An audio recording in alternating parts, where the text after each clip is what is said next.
Assalamualaikum warahmatullahi wabarakatuh. Perkenalkan, nama saya Andini Pramudita dari Prodi Ilmu Hubungan Internasional. Saya akan menjelaskan tentang pertemuan keempat dari mata kuliah pengantar ilmu politik, yaitu tentang komunikasi politik. Kita sering mendengar tentang komunikasi politik ini. Nah, apa sih sebenarnya yang dimaksud dengan komunikasi politik? Komunikasi politik adalah komunikasi yang melibatkan pesan-pesan politik dan aktor-aktor politik, atau berkaitan juga dengan kekuasaan, pemerintahan, dan kebijakan pemerintah. Komunikasi politik ini juga dapat diartikan dengan komunikasi antara yang memerintah dengan yang diperintah. Contohnya adalah komunikasi antara presiden dengan rakyat. Komunikasi politik memiliki beberapa unsur. Yang pertama ada komunikator politik. Komunikator politik adalah mereka yang dapat memberikan informasi tentang hal-hal yang mengandung makna mengenai politik. Misalnya presiden, menteri, anggota DPR, politisi, dan kelompok-kelompok penekan dalam masyarakat yang bisa mempengaruhi jalannya pemerintahan. Yang kedua ada pesan politik. Pesan politik adalah pernyataan yang disampaikan, baik secara tertulis maupun tidak tertulis, dan baik secara verbal maupun tidak verbal.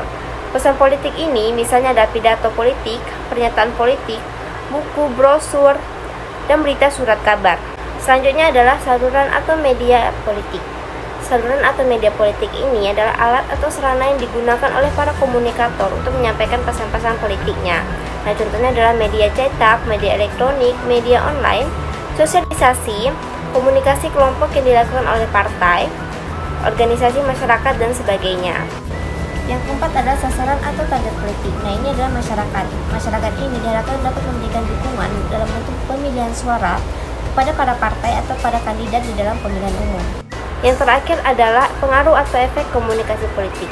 Efek komunikasi politik yang diharapkan adalah terciptanya pemahaman terhadap sistem pemerintahan dan partai-partai politik. Keaktifan masyarakat dalam pemilihan suara dalam pemilu merupakan salah satu dari pengaruh atau efek komunikasi politik ini. Komunikasi politik ini memiliki dua pendekatan. Yang pertama adalah pendekatan proses. Menurut pendekatan ini, bahwa keseluruhan hasil di dunia ini merupakan hasil dari suatu proses. Pendekatan ini dapat dilakukan untuk memahami sosialisasi politik dan kebijakan publik. Yang kedua adalah pendekatan agenda setting. Pendekatan agenda setting dimulai dengan asumsi media massa menyaring berita, artikel, atau tulisan yang akan disiarkan.